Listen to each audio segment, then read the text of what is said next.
Hey everyone, how are you all? Hope audio is good tonight. I did check it before we jumped on. It's good to see you all. Good to see everyone. Kathy Lynch is here. Danny Mitchell. Gambler made it. Who else made it? Jojo, Amy. I'm trying to see who else is here. Andrew says is here. Mamma Mia. Marilyn Landis. I hate mornings. Laura T. Mellows here. Peekaboo Cockatiel. Good to see you all. Um, I hope we didn't scare off our friend from yesterday with with the misspellings. She's trying to say unalived. I love when she comes in here, so I hope she's okay. I hope she didn't take any offense to it.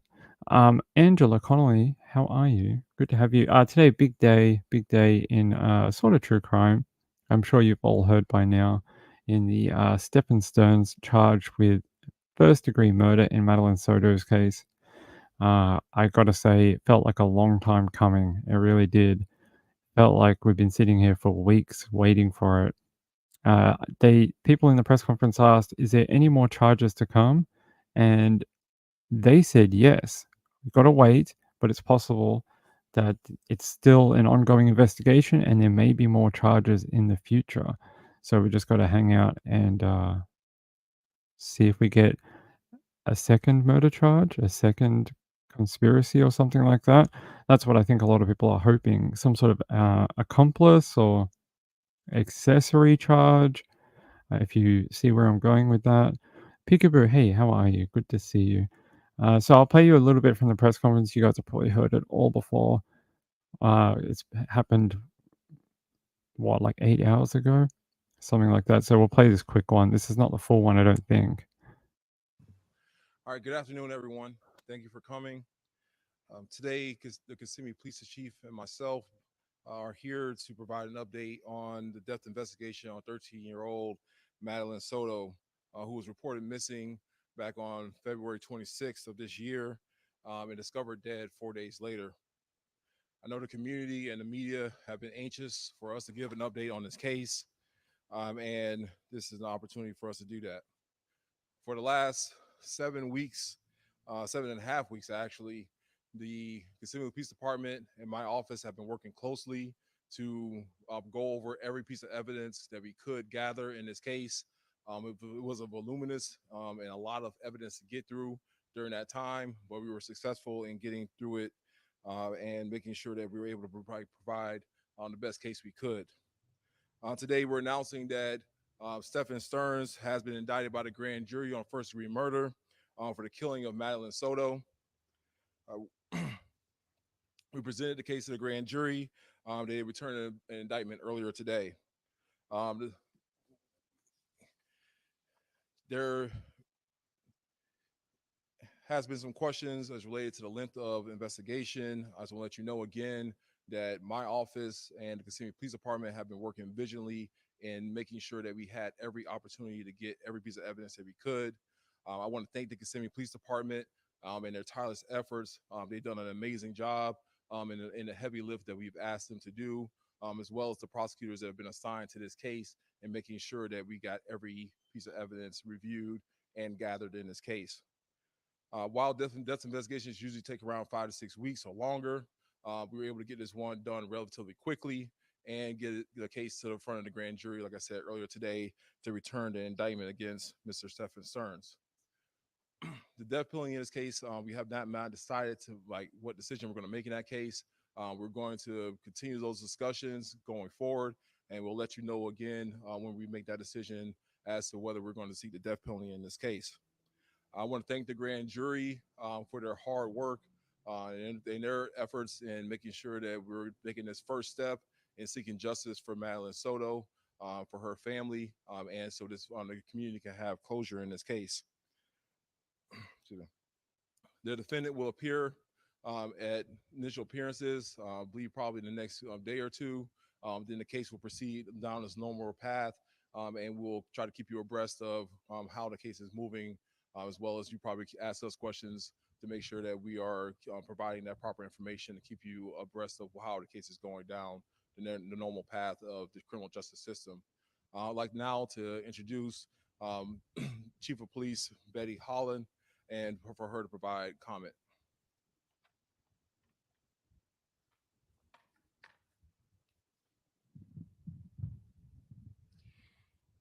Thank you, State Attorney Mr. Bain. Good afternoon, everyone. I want to thank the investigators and the other agencies that assisted us in uncovering the evidence to move forward with this case. We know this case has gained significant public attention because Madeline had just celebrated her 13th birthday and was just a child.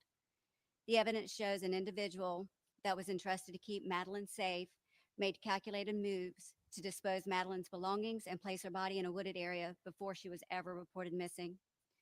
For the 4 days following her disappearance, the entire community was actively looking to find Madeline safe and alive. Tragically, on March 1st, Madeline's remains were found. Our detectives have worked tirelessly to piece together the events leading up to Madeline's disappearance and death.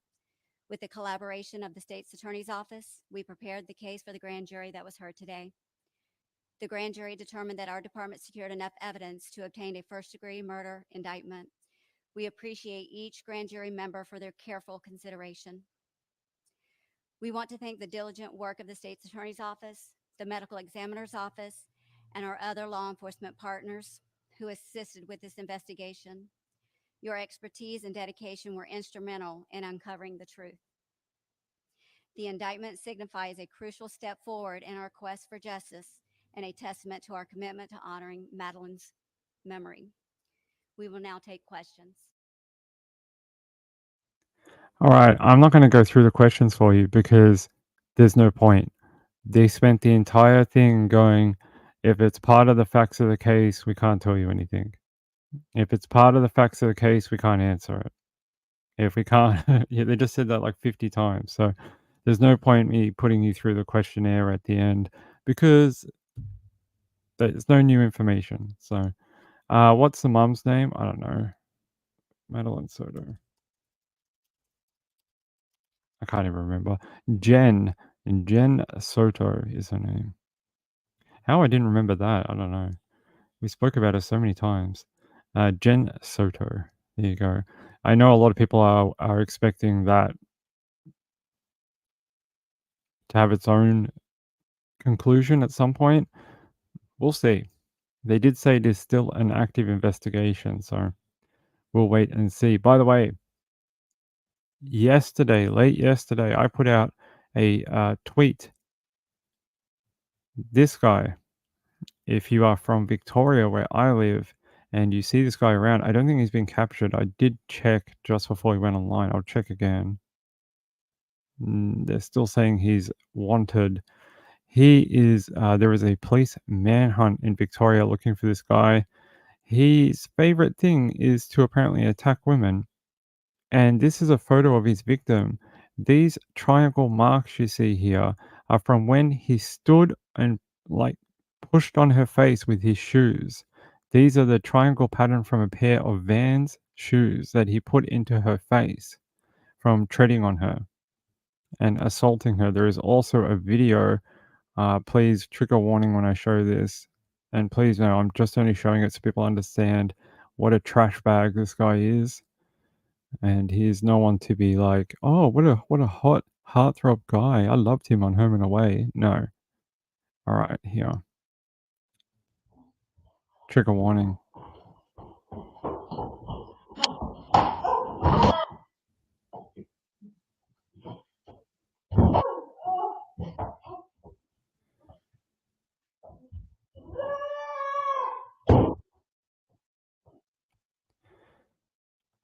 That is not a reenactment or whatever. That is not a reenactment. That is not a movie. It's not a, Netflix series or something. That is a real motion capture camera that captured the attack on this woman. He grabbed her by the hair, dragged her into the other room, and beat the living crap out of her. He is an arsehole. I don't care if he was going through a mental health episode or whatever. You still beat up a woman at the end of the day. Doesn't change the fact of what you did and the crime you committed, allegedly. But this guy is a complete trash bag and says you should see the shocking photos at the center of the case against TV star who allegedly stomped on the head of a woman. Yeah, that's her photo there. These, yeah, like I said, these are the diamond marks from a pair of Vans shoes that when he stood on her head after he dragged her by her hair in that video. Says police allege the disturbing footage of Pledge's ninth attack on the victim since 2021 was an example of escalation in the propensity for violence. He's attacked this same woman 9 times. The alleged victim was hospitalized overnight for injuries including hematomas to her forehead, cuts to her cheek, and bruising to her neck, hand, and cheek. Pledge's alleged victim made a 000 call warning police he was in the midst of a mental health incident, according to the Melbourne Magistrates Court. The alleged victim was heard saying, "He's coming," before the line cut out. Pledger, who played Mason Morgan on Seven soap for 339 episodes from 2016 to 2019, was granted bail on Monday so he could receive mental health support that expert says he needs. His solicitor was trying to bargain with the court to let him out of jail for a period of time. The judge relented, and then when he went to the mental health clinic, he ran away. He just left. And apparently, the judge on Monday said it was his concern that at this particular mental health facility, the staff there are under no obligation to stop him from leaving, and police were not going to be with him the entire time. The judge's concern was that he would run away. And the judge was completely right. That's exactly what he did the following day at the mental health clinic. He just got up and walked out because he knew he could. It says here his solicitor, Jasper McCuspy, told the court his client had escaped the hospital after waiting almost 6 hours to be seen. Magistrate Foster fumed that he had bent over backwards to approve the hospital visit. He said, "This makes me query if I'll ever grant this order ever again." He said he was also outraged that a suspected mentally ill patient had been left untreated and unattended for almost 6 hours. Pledge's bail was revoked and a warrant for his arrest was issued. And that's why we're talking about it, because he has a warrant for arrest. You are not to approach. You are to call 000 if you locate him. Obviously, he has a propensity for violence, especially against women. So, hey, Sherry, how are you? Mello, good to see you. No, she didn't. Well, it's not always a defense mechanism to fight back. Some people freeze in the moment because they don't know what to do. So she may have frozen knowing that he had already attacked her multiple times. Maybe she thought if I don't fight back, I'll be hurt a lot less than if I tried to fight back. Her name is protected. We don't know. Her name is protected under Victorian law. As far as I know, her name hasn't been released, I don't think. That's why it's blurred here. You can't see her face or her hair or anything like that. Yeah, I don't have a name for her, which is her right, her legal right, if she doesn't want to be named. I'm just trying to see if there's anything else here. Yeah, there you go. There's an update for that. If you see this guy, please call it in, especially if you're in Victoria. Wait, where's the photo? There. That's one of the photos. That's not really what he looks like now. Apparently, this is what he looks like at the moment. This is more his current look.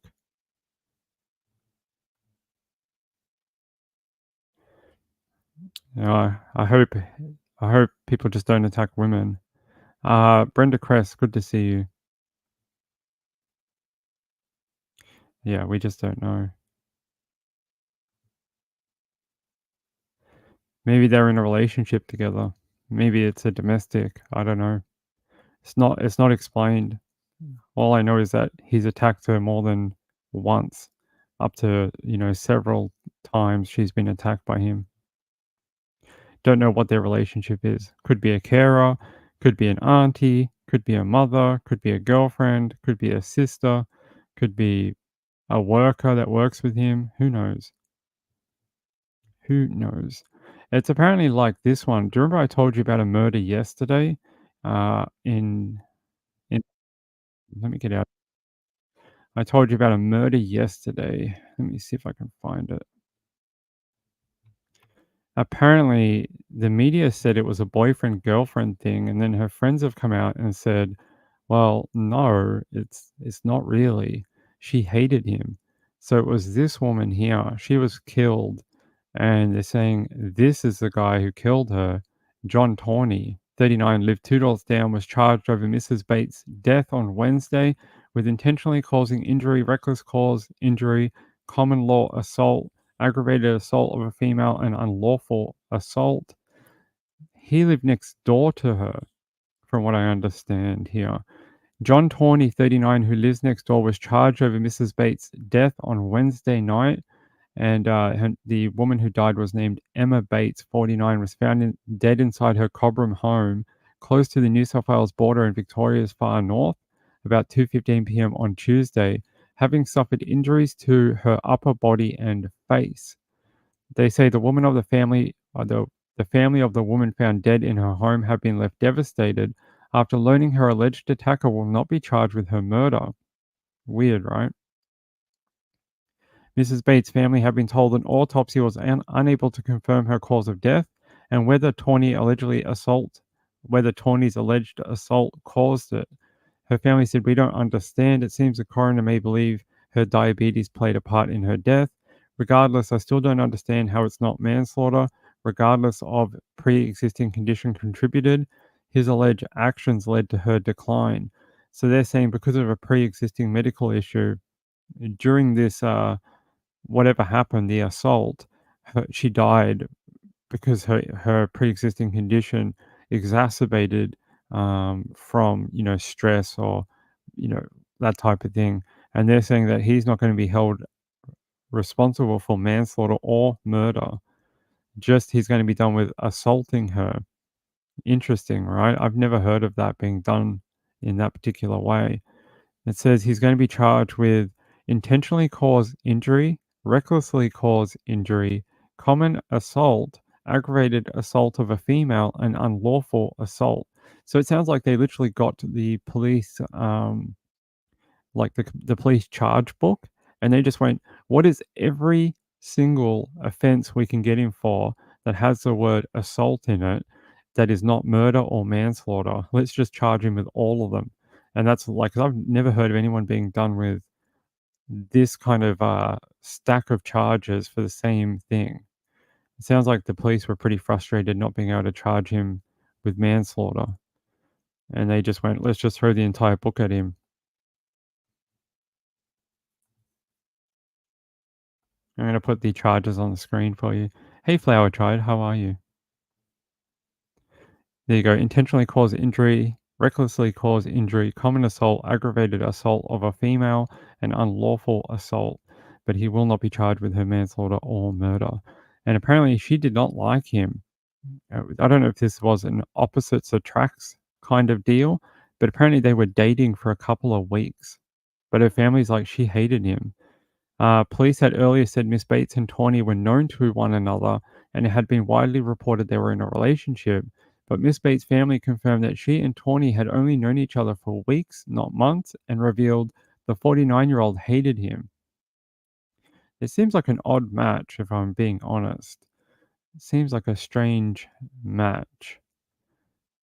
I don't know what was going on there. This lady was confined to a wheelchair for most of her time too, or not a wheelchair, but a mobility scooter. Not saying that she's not worthy of a boyfriend or girlfriend or love or whatever.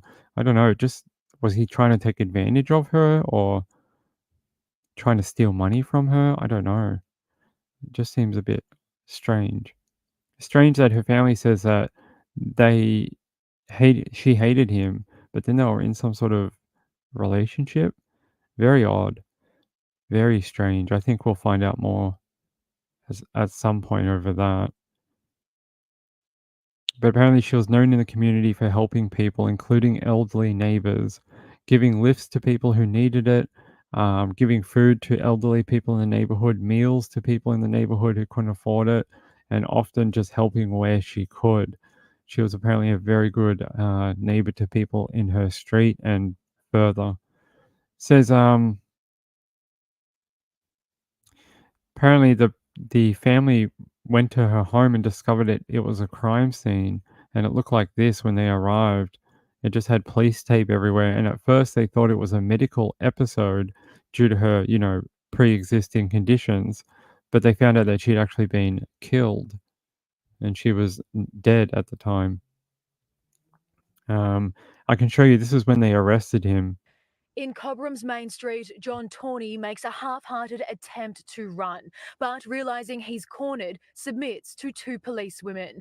Officers had been looking for the 39-year-old since his girlfriend Emma Bates was found dead in her home 3 kilometres away yesterday afternoon. It's believed he and Ms Bates had only recently started dating. Neighbours describing the 49-year-old as kind and caring.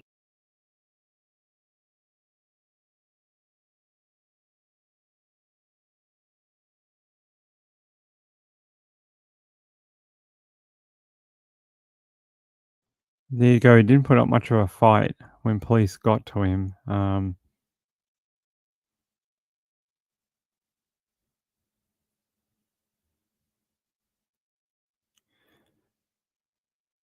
Yeah, alright. Yeah, pretty funny that 2 female police officers, were able to get to him. Jojo says, "Yes, loneliness will make you do dangerous things." Apparently she had quite a full life though, and knew quite a lot of people, and was always out and about doing stuff for, different neighbors or whatever, but I guess it's a different type of, loneliness. Alright. Alright, my friends, I have more stories to tell you.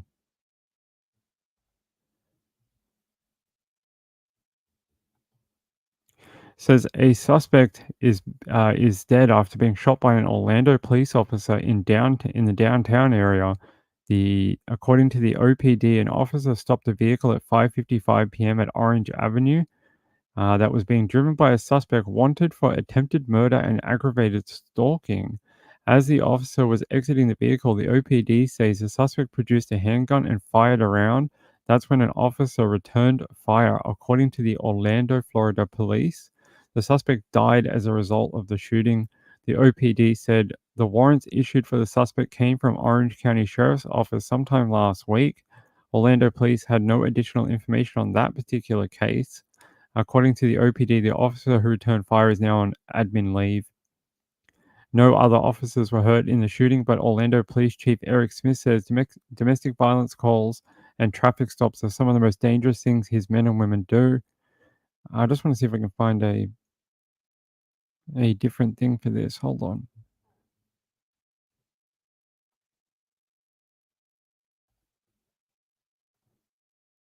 An Orlando police officer shoots and kills an attempted murder suspect. The chief says that suspect fired one round first at officers. Then an officer fired back multiple times. West 2's Gail Pascal Brown joins us live where it all happened during a traffic stop. Gail, what can you tell us? Well, this is still an active situation here and at Orange Avenue and Lucerne Circle. In fact, they're hooking up the suspect's vehicle right now. Orlando Police Chief Eric Smith says he's glad no officers were hurt. He says, unfortunately, it was a negative outcome for the suspect who brought it upon himself by firing at his officers. Wednesday, just before 6 p.m., Orlando police officers stopped a car at Orange Avenue and Lucerne Circle on a warrant by the Orange County Sheriff's Office. The man in the car was wanted for attempted murder and aggravated stalking. As the officers exited their vehicle, the suspect produced a handgun and fired a round. One officer returned fire. The suspect is pronounced dead at this time. No officers were hurt, but Orlando Police Chief Eric Smith says domestic violence calls and traffic stops are some of the most dangerous things his men and women do. That's why there was such a show of supporting police officers. Our officers do a very dangerous job. They put their lives on the line for this community every day, and I just hope everybody supports their officers, especially this trying time. What led up to this? The tag came up as a stolen vehicle, and then that tag came back to the person who was driving it as the person wanted with a warrant. Chief Smith says the suspect's weapon was found, but he's not sure if any other weapons were in the car. That will be part of the investigation. Right now, there's no more threat to community. the suspect is deceased, and just keep our officers and his deceased person's family in your thoughts and prayers. The officer who returned fire is on administrative leave. Now, the Florida Department of Law Enforcement is investigating. Once it has finished its investigation, then OPD's Internal Affairs will do its own. I'm Gail Pascal Brown, live in Orlando for WESH 2 News. All right, Gail, thank you.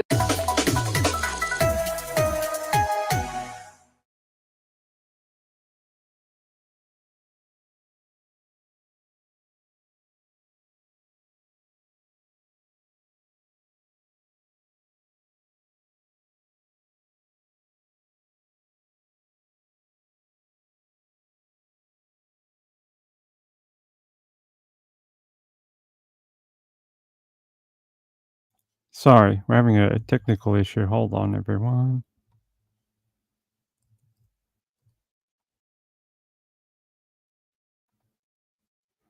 Let's see if that fixes it. Ah. Hold on.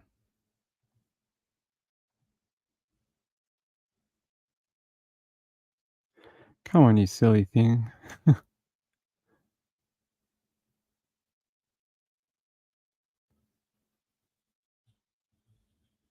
All right, that should fix it. All right, hopefully that'll do. All right. All right, thanks. Sorry about that. We're having some weird net issue that was causing me not be able to control anything. We're back though. Okay. What an interesting story that was. A officer just randomly came across a suspect wanted for murder. I want to find out if we can find more about what the actual case was. After returns fire on a murder suspect. Okay. So it looks like this is where it might have happened down here. I don't want to sign into Spectrum. Go away. It says what we know. Here's what we know. Orlando PD stopped a vehicle believed to be a suspect in an active aggravated murder and stalking case. Stalking like a DV? Or just a random stalker? The suspect shot at police. Orlando PD fired back. The suspect is dead. No further threat to the public. Someone, a witness, said I saw at least 15 police cars there. And I was like, oh my God, what is happening? Did someone get shot or something? I was worried. Chief Smith says the incident unfolded after an officer stopped a vehicle with a suspect who had a number of warrants for attempted murder and aggravated stalking.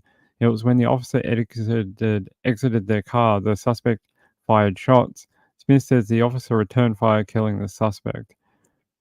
It must have been known they were going to go down, and they just death by cop, maybe death by police. Like they must know when you fire on police, you're going to get killed. I have a story with a happy ending too, not the massage place type happy ending, a different type happy ending. Hey, Four Sons Mum, how are you? Actually, I have a story. Do you want to? We've talked about murders and really bad things already tonight, and I would like to show you something really nice. Hold on, let me find it. This was the nicest story I've seen in like the last ages, actually. Let's show you something heartwarming for once. I know we like true crime, but here. This story literally made me tear up listening to it. Girl raises money for mother's tombstone with lemonade stand. All new at 10, a heartwarming story to end your work week. A young girl in Scottsboro is raising money the old-fashioned way with a lemonade stand. The cause, though, not what you would expect. She planned to pay for her own mother's tombstone. Our Savannah Sapp spent her afternoon with a very special 7-year-old. Thank you. You're welcome. 7-year-old Emery Johnson is spending her days after school like any other kid, selling lemonade at a homemade stand in her neighborhood. But she's not saving up for the latest clothes or toys. She's set out to raise money from the stand for her mother's headstone. Emery's mother, Carly Bordner, passed away unexpectedly in March. Emery's grandmother, Jennifer, says Emery came up with the idea all on her own. Emery's so special if you haven't figured it out. She's the kid that will, if this lady over here's hurt, she'll go take something to help her. With or without us. And when a social media post spread about her cause, members of the community flocked to Emery's stand to help. Friday afternoon, neighbors, firefighters, nurses, and deputies stopped by for a cup at only $1 each, but many gave a bit extra as a tip for her hard work. I've just been amazed and cried happy tears. When asked where she inherited her work ethic, Emery said, "My mama." Emery also says she never expected her fundraiser to go this far. I didn't know that just by making a little lemonade would bring this many people. Jennifer says monument companies have stepped forward to donate headstones for her daughter. The nearly $10,000 raised so far for Emery will now go into her own account for future expenses. She says with each cup comes a drop of healing. Like she knows that mommy's okay now and she's going to be okay and everybody cares and loves her, and all these people showing all this and trying to help is actually helping heal the whole family. And Emery, she says her mom would be proud. Yeah, she would say that I was doing good. Emery, what do you think about all these firefighters coming out here? It's unbelievable. In Scottsboro, Savannah Sapp, 48 News. Ain't that the sweetest little girl you ever seen? What a darling. What a very sad situation for her to lose her mother at such a young age. And I don't think the town knew that they needed help. And I think maybe they were too embarrassed to ask for it. The fact that the story I saw last night, I saw it on CBS in, I don't know, one of the local ones in the town. And apparently she had gone to her mum's funeral, and she said, well, how come mum doesn't have a headstone like everyone else here? And her relative had to say, we can't afford it. We can't afford to have one of those really nice granite type ones with a photo on it and things like that. And she said it really upset the little girl, saying, you know, I want my mum to be like everyone else at the cemetery, have somewhere we can come and see her. And then she's like, well, if no one's going to help my mom, I'm going to help my mom, and I'm going to do a lemonade stand. And the whole town came out to give money, raised $15,000 for her. And they also, the people who make the headstone, they actually are donating the headstone for her family. They won't take any payment for it, and she can keep that little money, that little bit of money, $15,000, for her education or things she might need growing up, and that's like a present from the town, which I think that's amazing. It's really sad to me that she recognized that young, like something was wrong with her mum's funeral. Not wrong, but you know, she just thought that wasn't right, that her mum didn't have a big headstone with her photo on it and stuff like that. And very interesting that she went, well, I'm going to do something about it. I'm going to go out and I'm going to try raise the money for my mum. And I thought that was really cute. And yeah, I watched this story like 4 times in a row last night because I wanted to see it and keep rewatching it because I thought, wow, what a great little girl. Yeah, her mum raised her right, and her guardian now too. I mean, the fact that she wasn't just going to sit there and be sad about it. She was like, well, what can we do to change it? And she's like, well, I'll work for it. I'll work for it. I'll make that happen. I'll make that happen for my mum. And it's really sad that that little young girl lost her mum at such a young age. But it's really nice. Apparently all the firefighters turned out. I'll show you. She's been out here like every day after school, during whenever she can, spring break. And all the neighbors turned up. There was a lady that came and gave her like a bag of cash. All the local sheriffs came out, and then I think the police came out as well. There's the police, and I think all the firemen came out too for her. All came had a people even dropped off food for her that she could sell at the stand, like cookies and cake and things like that. They came and gave to her to help raise a bit more money. People who couldn't donate any cash made things that they could give away at the lemonade stand, which I thought was really nice. Which was a nice way of doing it. Hey, I can't monetarily help you, but what I can do is I can make something to get you some more money for your fundraising, which I thought that was really cute. And I hope she goes on to have a great life, and I hope the town continues to put their arm around that little girl, because she's going to need it as she grows up. She's going to need it. And yeah, what a nice story. I like seeing nice ones eventually. I think there was a photo of what her mum's grave looked like at the time. I think it was that. I can't remember. I know they showed a photo. It was just like a brass plaque, but I can't. This is shorter than the one I saw last night on CBS. The one I saw last night was like 10 minutes long, and they interviewed her and other people, and it was a bit longer than this one. Emery Johnson is her name. It says 10,000, but the story I watched last night said 15. She's up to about 15 grand. Let me see if I can find a newer version. Yeah.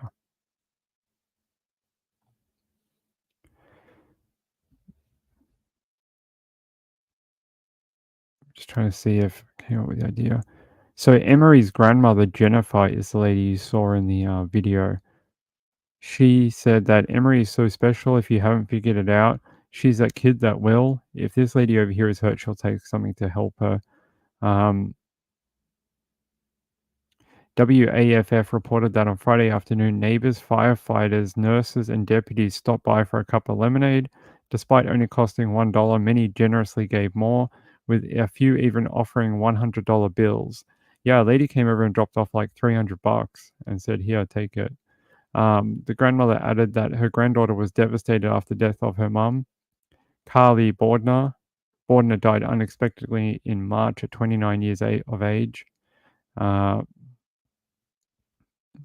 What else here? Let's go to WAFF because that's the original story for it. Let's see.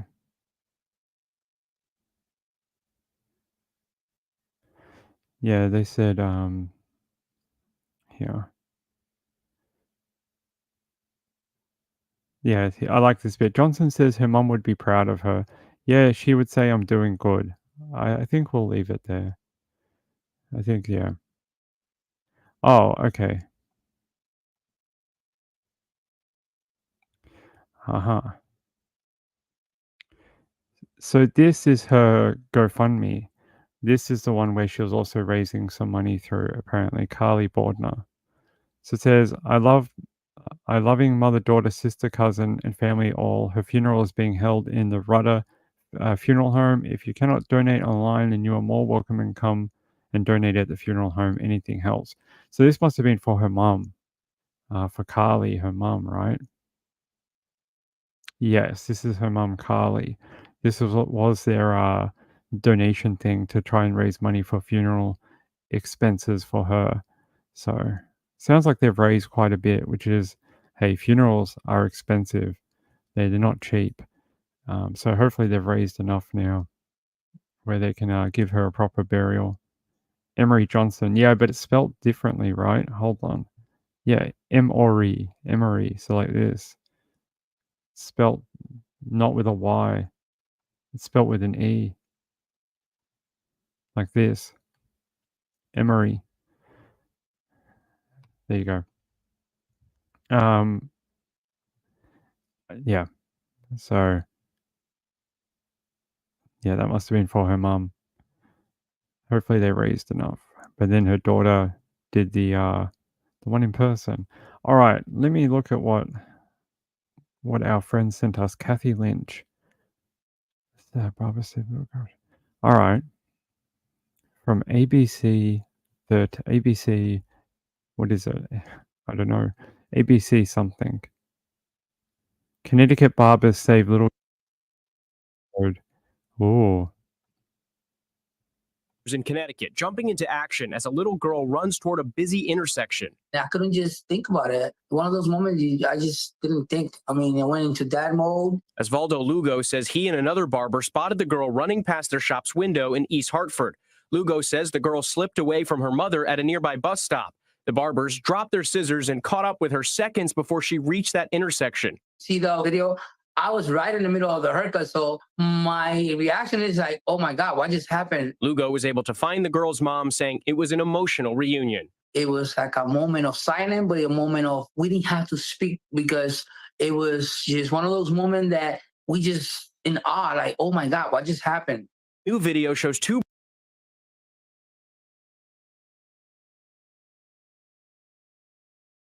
It just takes a second like that for a little kid to just get out of mom's arms and run down the block, right?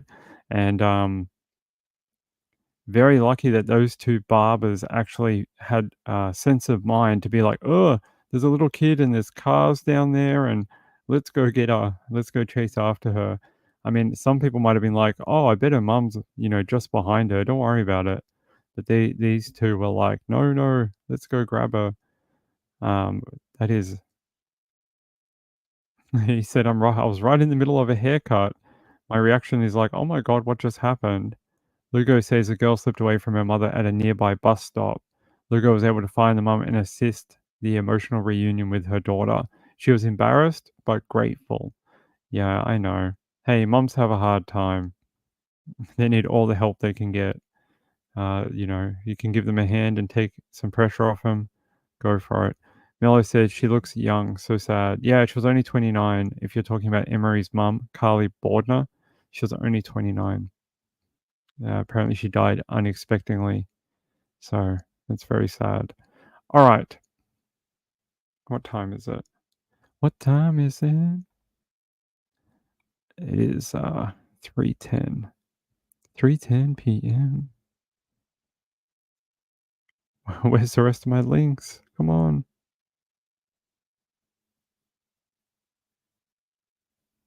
All right.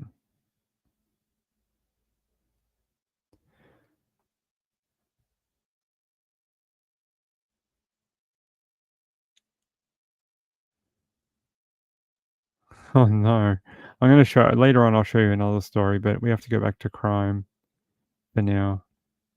Hold on, my friends.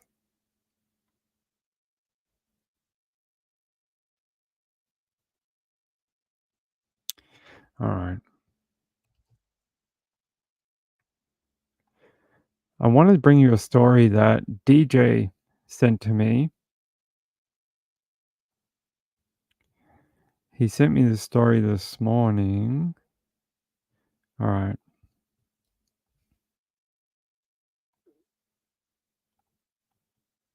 You know how we like talking about lakes and possible serial killers? Well, we have it again.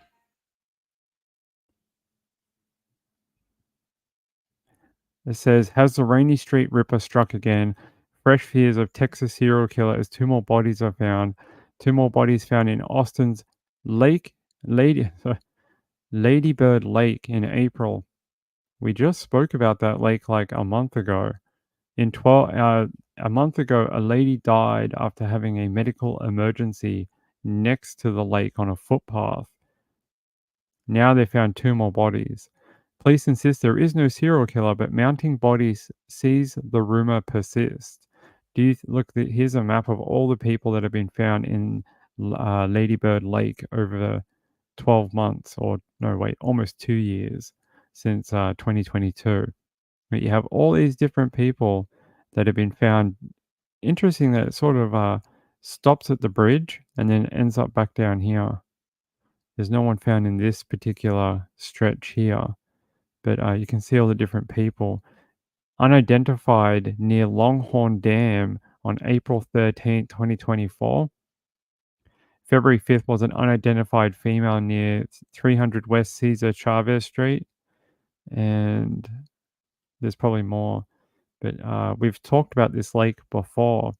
Cliff Axtell, 40, was found in Ladybird Lake on March 5th after he went missing near Stubbs in downtown on February 25th. His death has been ruled undetermined. Undetermined, okay. And then 4 bodies were found in Austin's Ladybird Lake in 2023, including 33-year-old Jonathan Honey, who was found dead on April 1. Jason John, 30, was found February 13, 2023, after he was last seen on Rainey Street a week earlier. His parents believe there is more to the story behind his disappearance. Maybe. Is there a serial killer terrorizing Texas?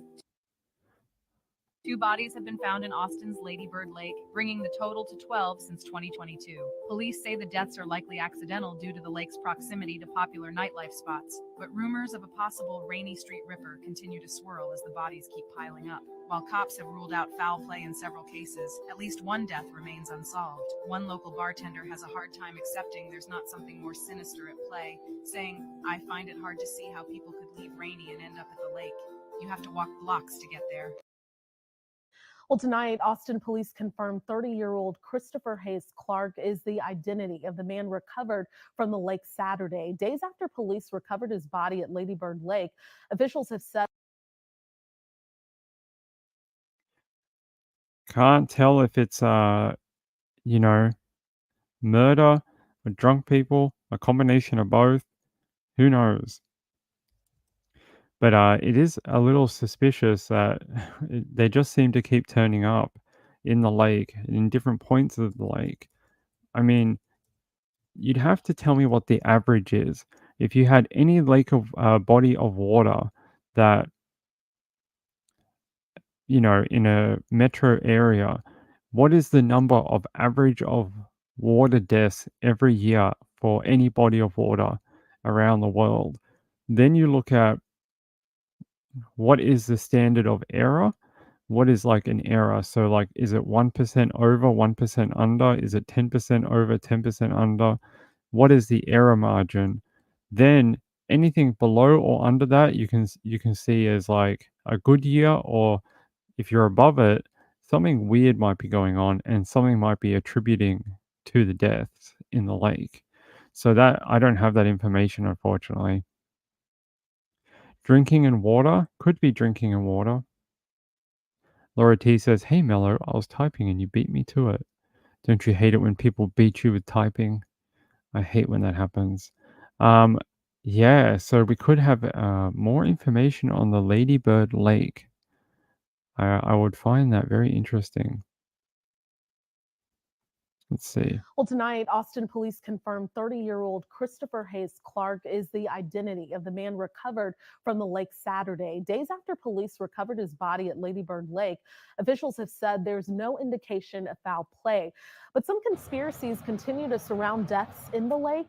At least 3 people have been found dead this year. And we did ask a criminal justice professor at St. Edward's University about all of those theories. He said that they are the latest in a string across the country, targeting deaths in different cities, all alleged to stem from a serial killer. He said viral messages on social media have made these rumors more rampant in recent years. Human nature has always looked at things and sort of looked for patterns that may or may not exist, but also social media and the ability to just sort of put these rumors online and to sort of have them go out like wildfire. And while police continue to investigate Saturday's recovery, Austin City Council approved enhanced park ranger and EMS presence near the Rainey Street trailhead last week.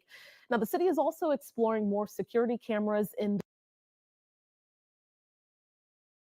That's right. Last time we looked into this, we discovered that they had actually approved more money to add more cameras to the location around the lake. So they're going to add more lighting and more cameras to make it safer and more, I guess, so people don't trip and fall in. So that has been approved, and it was supposed to be done by summer 2024. I don't know if it's done yet, but it was supposed to be done soon. We'll find out if it is complete this coming summer and in July. So we'll find out. Hopefully, we might see a decline in the deaths in the lake. We'll find out. Hold on.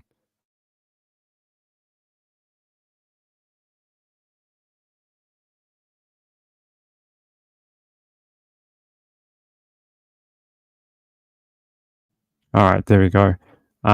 Laura T says, I'm a slow typer, but a fast rapper. She has the means to drop bars with the best of them. I don't know. Let's see. Cameras. Yes, more cameras. More cameras for the Ladybird Lake. All right. All right, my friends. Where is it? Let's see.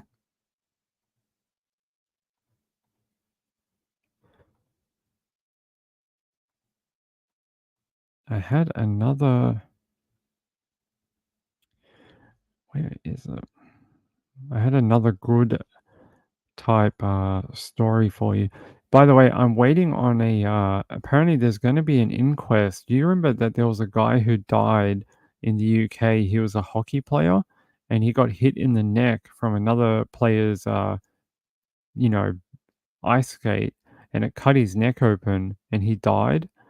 They're going to do an inquest into that coming up in the next couple of months, and I really want to see the results from that.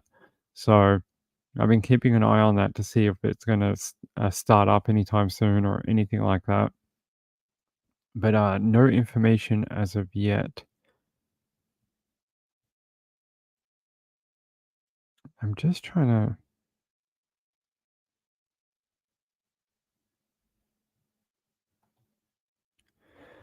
I thought I had a different something I wanted to show you. Hold on.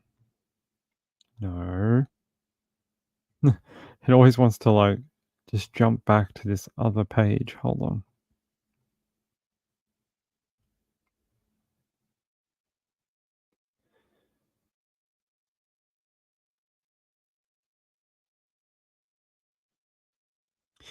Fine. It doesn't want to help me. We'll have to go this way. All right, fine. We'll do this. Apparently, a fifth person has been arrested in the connection to Veronica Butler and Gillian Kelly. I think we thought this might happen. The fifth person to be arrested is Grice. Now, I think a lot of people were anticipating this. His name is Paul Grice, 57 years of age, and I think a lot of people were anticipating he would eventually be connected to it and charged. Let me grab that information.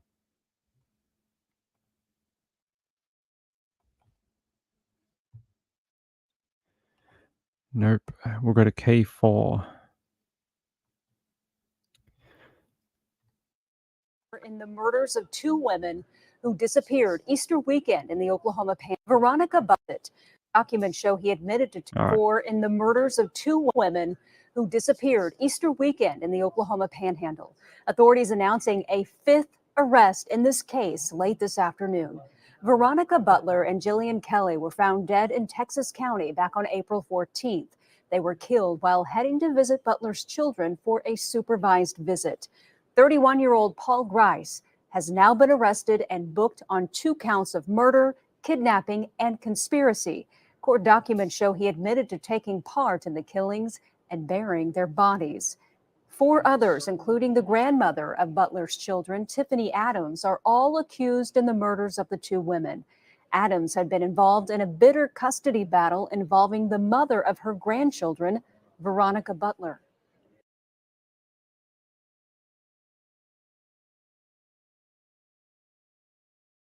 All right. There you go. You saw a photo of him. From our state capitol, we have an. Hey, there's his photo. I think, yeah, a lot of people knew this was probably going to happen, especially if you read the affidavit or listened when I read it out. This guy was, he was up there, and I think a lot of people were confused why he didn't get arrested in the original 4 people. But hey, it's done. He is booked into Texas County Jail on 2 counts of first-degree murder, 2 counts of kidnapping, and 1 count of conspiracy to commit murder in the first degree. So very similar to the other people involved. During an interview, Grease admitted that he was part of the planning, killing, and subsequent burial of Butler and Kelly, according to the probable cause affidavit for his arrest. He was allegedly involved in other attempts to kill Butler, according to the affidavit. One attempt was reportedly in February when he, along with Tiffany Adams and Tab Cullum and Cole and Cora Twombly, went to Hugoton to get Butler to leave her home, but she never did. The plan was to make her death look like an accident by throwing an anvil through Butler's windshield while she was driving, because anvils regularly fall off of work trucks. Yes, I see that happen often. All the time, people are going and they're off to make horseshoes and off to make, armor for people and swords and, different things like that. And anvils often are unsecured in the back of, trucks and things, and they bounce and they kill people. They're a menace. I'm a part of, Brothers for No Anvils on the roads, and happens constantly. I'm so sick of anvils killing people senselessly. They're really, really dangerous in life. Keep away from anvils. Yeah, if only Roadrunner existed. I know. It's like, I've never heard of such a bizarre anything for, yes, we'll get an anvil and then we'll just put it through her windshield and she'll die and everyone will think it's an accident. I don't think so. I think more people would have found that suspicious and would have been like, how did the anvil get there? I will tell you something though. People do die from things being kicked up on the road, but not an anvil. But I am going to show you a story of a DJ from England who died after a truck kicked up a cat's eye from the road, and it went through the windshield and killed her instantly. I'm going to show you that story from the year 1999. Okay.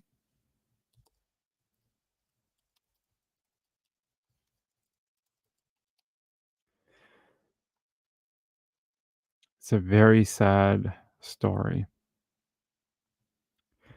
DJ killed by flying motorway cat's eye. A top disc jockey was killed when a cat's eye leapt from a Hampshire motorway and smashed through the windshield of a car, an inquest has heard.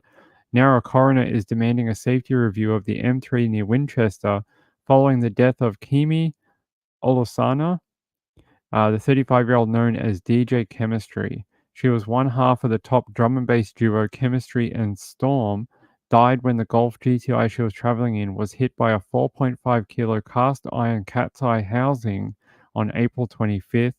An inquest heard the housing had been thrown up from the motorway by a passing van.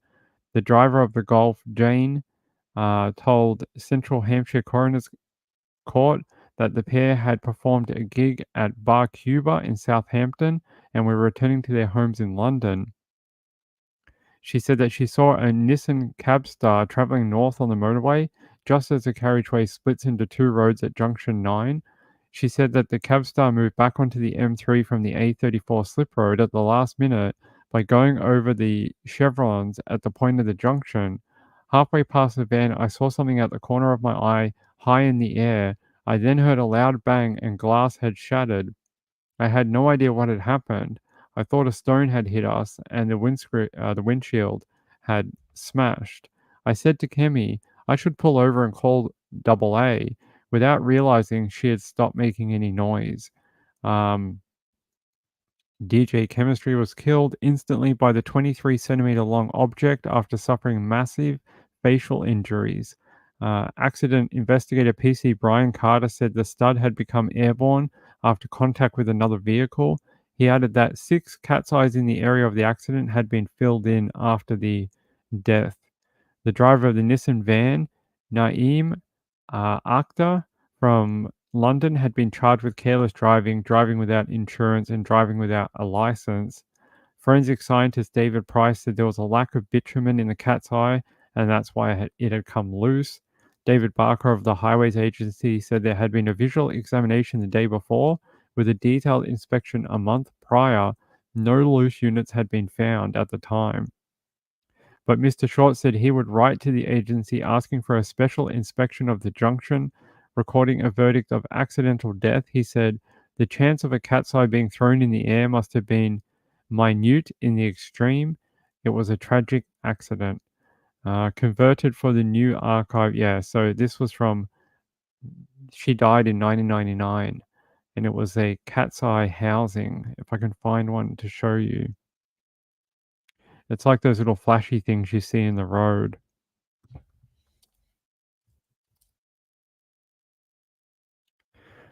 Here.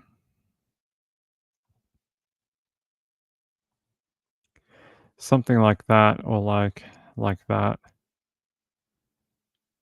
So like this type of thing. You see them on the roads, they reflect on the road.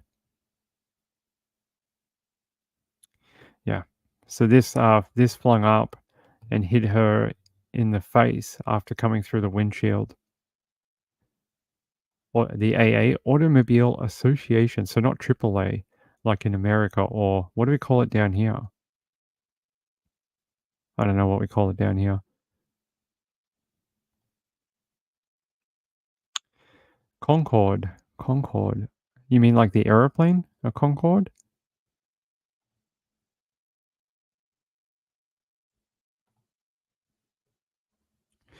Moonlight View said, our friend's daughter was badly injured from road debris. But like, see how small that is? It weighs about 5 kilo. How the hell do you think a freaking anvil comes off a truck? I mean, I've seen wood, I've seen tires, I've seen like other things. I've seen a barbecue, but not an anvil. Like, we're not in an Acme movie, and we don't have Roadrunner and Kylie or Wile E. Coyote coming through. Like, how big are they? Like, look at this thing. How would this even make it through or off the truck? I don't understand. Cost you, so they want to wreck something that cost $2,399 for a 130 kilo anvil. Here you go. $800, a 70 kilo anvil. You can get one. You can get one if you want one, or you can get a smaller one, $2,170. Here, Amazon, a tiny 25-pound, 11 kilo one, $85. Maybe this is what they got. A $85 one. Not like this. Or like that. This one's $1,800. I think it's crazy to think that anyone wouldn't have found that suspicious. They would have been like, oh man, I hate that we all have to drive past the anvil factory, and they just, they constantly fall from the sky and kill people out here on this desolate road. They just, they fall from the sky constantly. It's raining anvils out here that kill people. DJ said DJ Chemistry died 25 years ago today, April 25th. Yeah, I actually didn't click that. It was 25 years ago today. It's really sad. She made some great music. Her and her partner in crime, DJ Storm, did a lot of great stuff together. DJ Storm is still around. She still produces music. I'll show you. There's actually a story from 2019 from them, Chemistry and Storm, the tragic story of the drum and bass originals. So there's Chemistry on the left here and Storm on the right. And Storm is still around. This was in Washington, D.C. in 1996. There you go.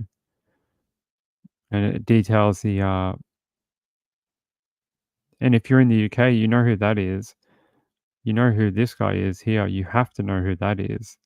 That guy is on every TV show ever now in the UK. That's Goldie. That's Goldie when he was young. And there's more photos of them. Two ladies who were trying to pioneer a music scene that was full of men at the time. Yeah. So it says here, Chemistry Remember 20th anniversary takes place at Village Underground on 28th of April. Well, that must have been 5 years ago. It was in 2019. So I'm pretty sure she's still around, and she's been playing at stuff like Boiler Room recently. Let me see.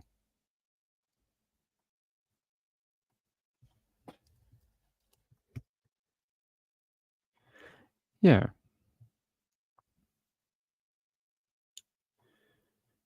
Here she is. I'll show you.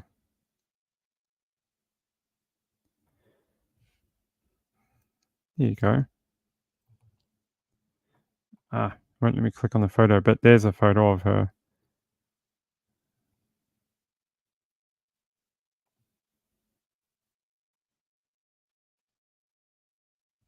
Apparently she teaches music classes to other students now for electronic music. There's a photo of her recently.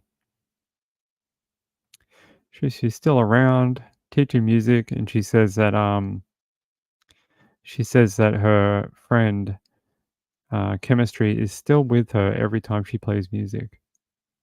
She said she still feels like she's next to her. So there you go.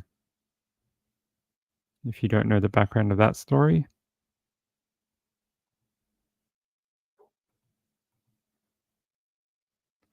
I Hate Morning says some work trucks have them on their bummers here. What is a bummer?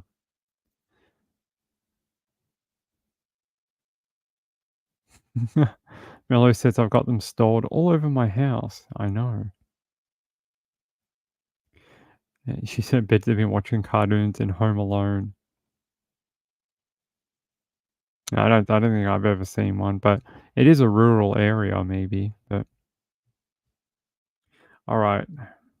We're probably gonna have to wind up soon. Oh yeah, Kathy Lynch says she has a story about a rock being tossed from an overpass. That happened down here and it killed a lady not long ago, and they still don't know who threw the rock.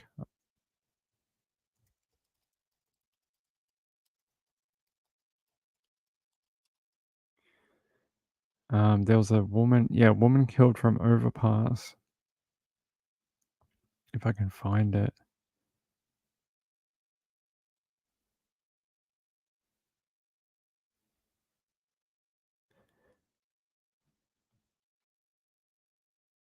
Hold on.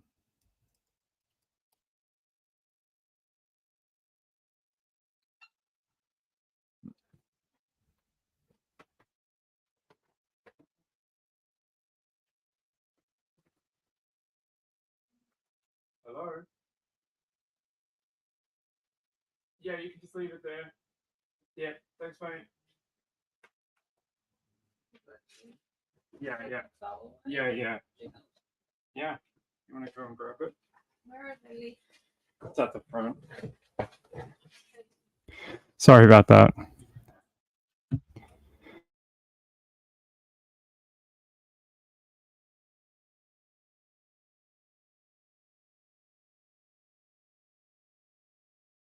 All right, there we go. Sorry about that. Had to go get the intercom. All right. Yeah, I wish I could find, what is it? Woman.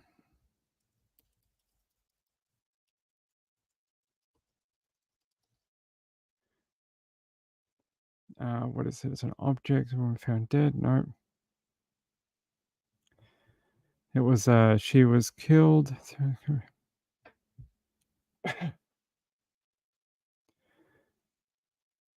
It's Dr. Malcolm Goodall from. No.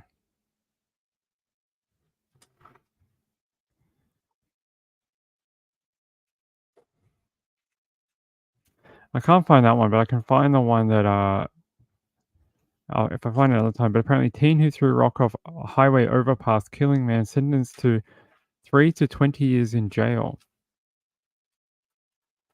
Those 5 teenagers who admitted to killing a father by dropping a boulder from a highway overpass. A judge revealing disturbing messages they shared after he died. Here's ABC's Alex Perez.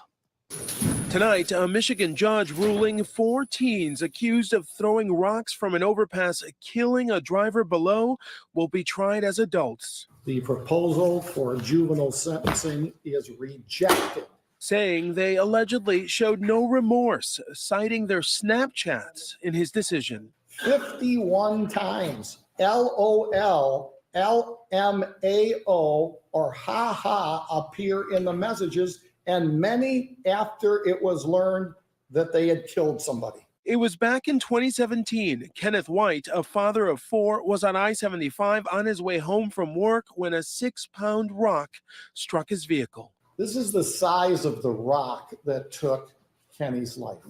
A 5th, older teen is already being tried as an adult. David, the teens now have until August 20th to decide whether they will accept a plea deal as adults or go to trial. David? Alex, thank you.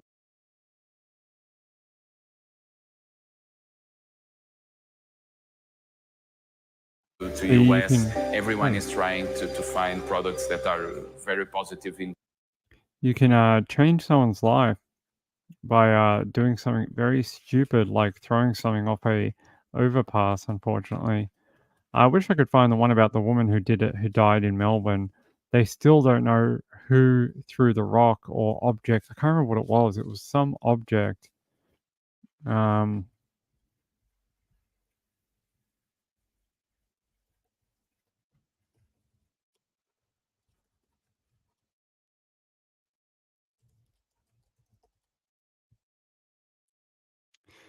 No, it was in Melbourne.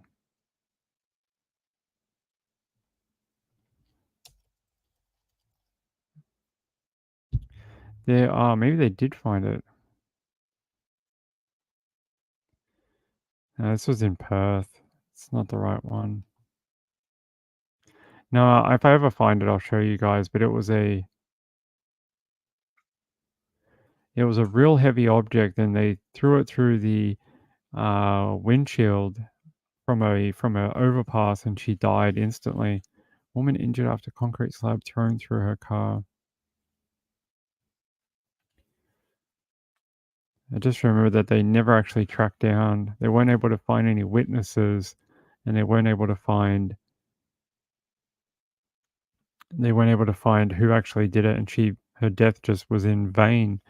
Never solved, never arrested, and her family has to live with that every day. That someone just threw a rock and killed her, and that was it.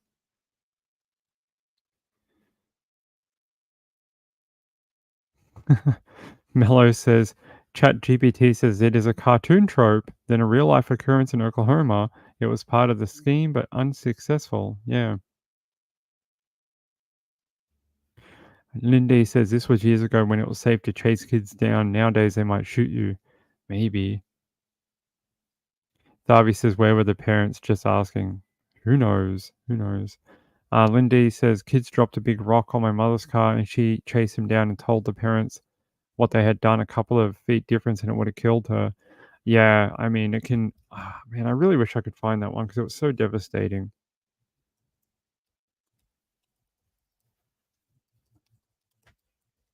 I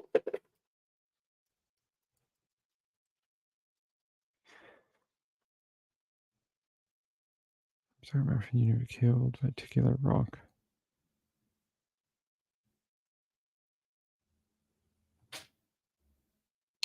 Apparently, there was a story back in the day. Passengers heard as Bluestone brick crashes through a truck windshield. 3 people were in the truck cabin when the brick, estimated to weigh 22 kilograms, crashed through the windshield as they were traveling on the Monash Freeway. The city-bound truck was about 200 meters east of Warrigal Road in Chadstone about 1 a.m. when the projectile shattered the window and hit one of the 2 passengers. It was quite the accident. They said, yeah, but people died. I mean, I don't understand how that happens.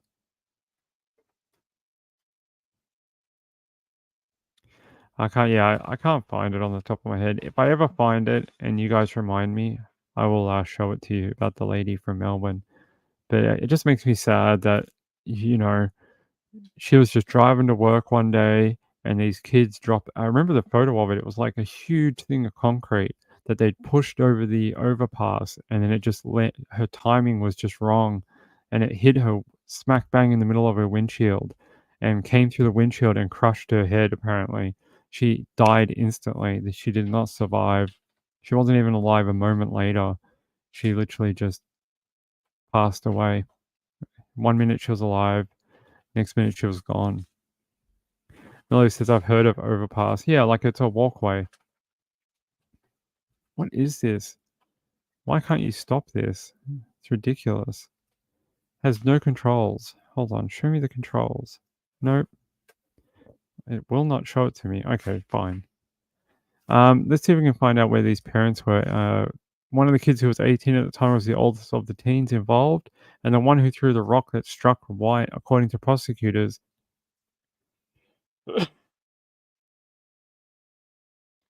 Anger pleaded guilty to second-degree murder in exchange for other charges being dropped. His sentence of 39 months to 20 years in prison included credit for 740 days spent in jail since his arrest in 2017. He's also required to pay $7,000 in restitution to the White family. That's what the truck looked like with the rock they threw. It came straight through that windshield, and that's crazy. And he said 4 other teens, Mark Sikelski,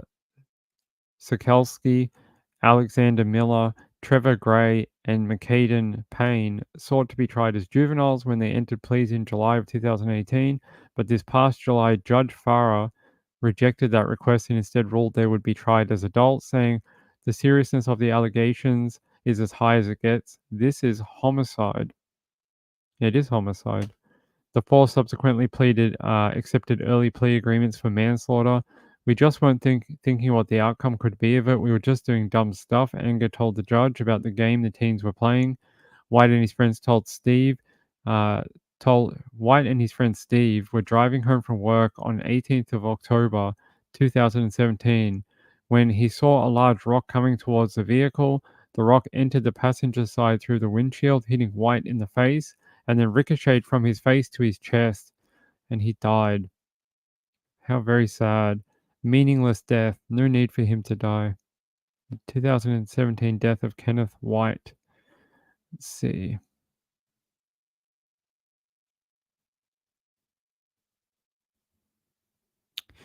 Family devastated. Yeah, apparently they played the 911 call from that incident. Here's a photo of it. The rock blasting through the victim's windshield that October 2017 night like a cannonball. That's how Stephen Amthor describes what happened in the moment his friend, Kenneth White, was killed. Amthor driving the van, both were riding in October 18th.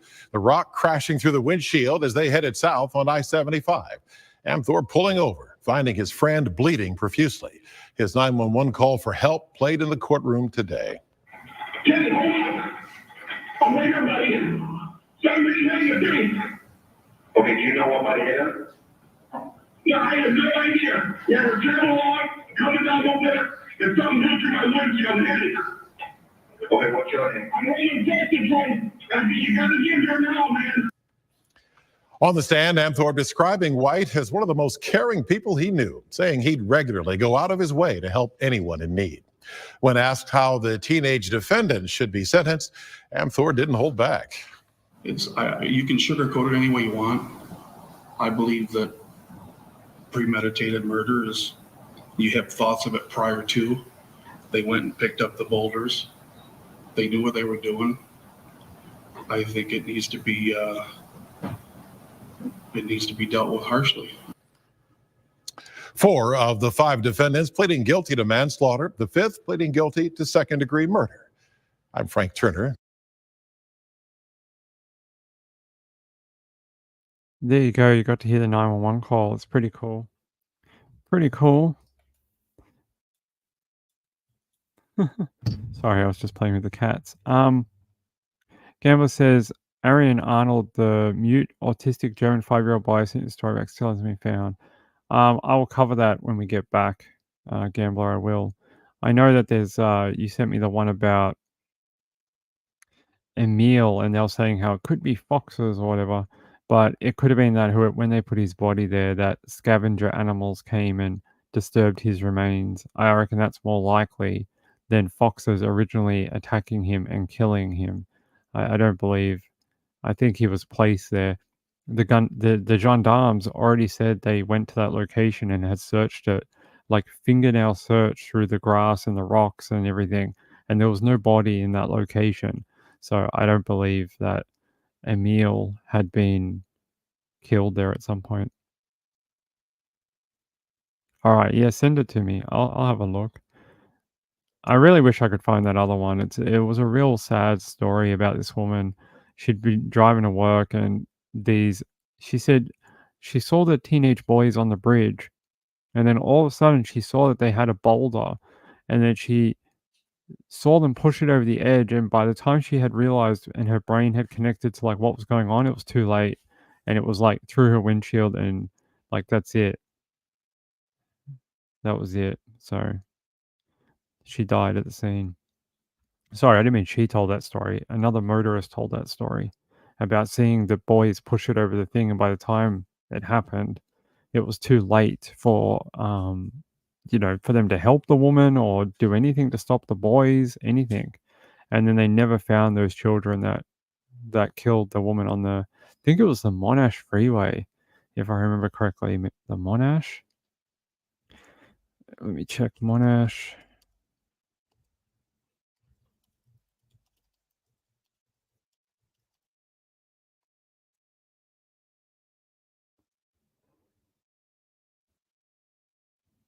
Was it this one?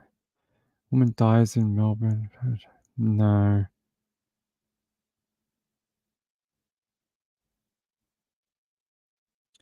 If anyone remembers that story, it was a while ago, maybe like, I don't know, 10 years ago. And it was in a Melbourne highway. I thought it was the Monash, but might have been a different one.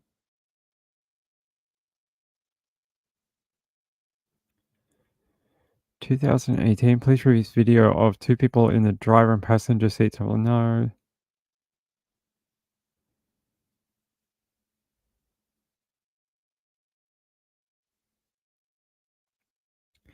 "20-year-old woman is killed after rock." No, that was in Colorado. No, look, I can't find it. If anyone does find it, let me know. All right, I think we're gonna wind up. It's almost like 1:30 in the morning or something like that for a lot of people. As you would know, I've said it several times, there is no show tomorrow. There is no show tomorrow. I will be away. I might be back for a late show, but there is no guarantee, okay? No guarantee that I will get back in time to do a late show at all, but I will always do my best for everyone on this channel. Moonlight View said, "I found 0 anvil incidents." Yes, see? It would never have worked. The FBI would have said they found no cases around the world that fit the same kind of thing of an anvil falling off a truck, and then they would have been nabbed anyway. Yes, so there is no show tomorrow. I'll be away for the entire day. If I can do a late show, I will, but like I said, there's no guarantee I can do it, or that I'll be back in time, but I'll do my best.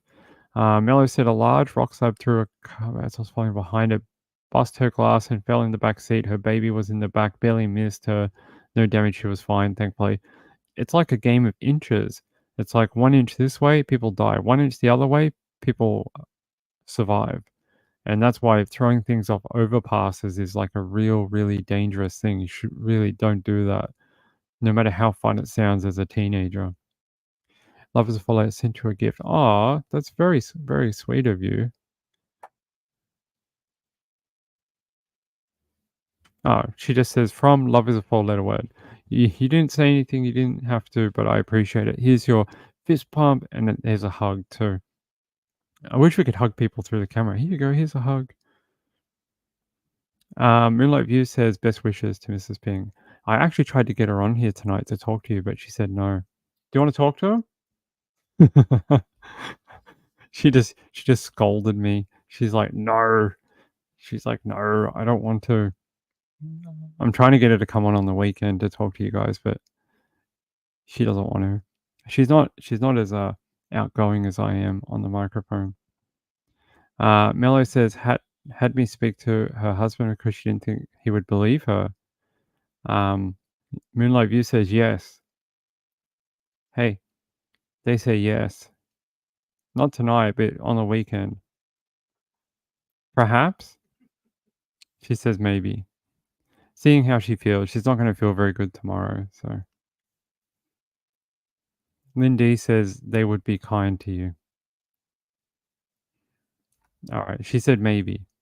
She said maybe on the weekend when she feels better, because she's going to feel like trash tomorrow and the day after, so, yeah, maybe on the weekend. Alright, so you guys know the score. I won't be here tomorrow.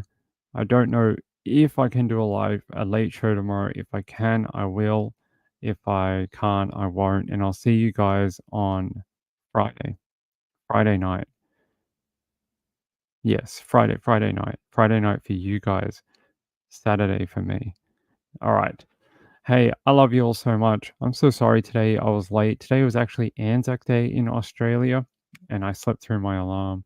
So Anzac Day is sort of like our national Memorial Day for all our Anzacs, which Anzac Day is a national day of remembrance in Australia and New Zealand. So it's sort of like a thing that binds us and New Zealand together. And it broadly commemorates all Australians and New Zealanders who served and died in all wars, conflicts, or peacekeeping operations, and the contributing and suffering of all those who have served in any of those type of events. So we commemorate everyone, and it is a great thing. Anzac stands for Australian and New Zealand Army Corps, so it's sort of like a thing. And often on this day, it's a national day of remembrance and first landings of Anzacs at Gallipoli. So Gallipoli is often things we talk about on Anzac Day. So if you ever want to learn more about it, I will put a link in here from our Defense Department. And this is why we have a public holiday on the 25th of April. You can read it here, minister.defense.gov.au, and you can read about the stop, pause, and honor of Anzac Day. So I'm going to pretend like I was doing the right thing and didn't come on until after 1 p.m. So in Australia on Anzac Day, you're not supposed to do anything until after 1 p.m. You're supposed to let all the parades and all the memorials happen, and then after 1 p.m. you sort of have a half day.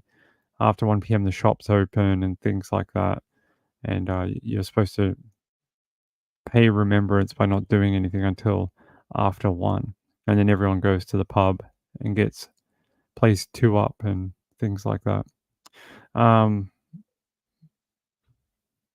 I'll see you all later.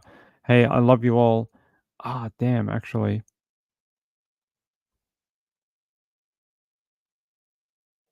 Shoot. Damn it. I didn't upload the new video. It'll have to be tomorrow night, guys. I'm so sorry. I have a couple of names to add to it. I have Love is a 4-letter word, Lindy, my friend Laurie A, and those 3 names I have to add. They'll be there for the Saturday show. Sorry, I was supposed to do it before we jumped on today, and I totally forgot. So, hey, I love you all. I'll see you on maybe tomorrow, more likely for Friday night. Hey, I love you all. Good night, everyone. Have a great sleep and have a great Thursday tomorrow. Peace out. Bye-bye.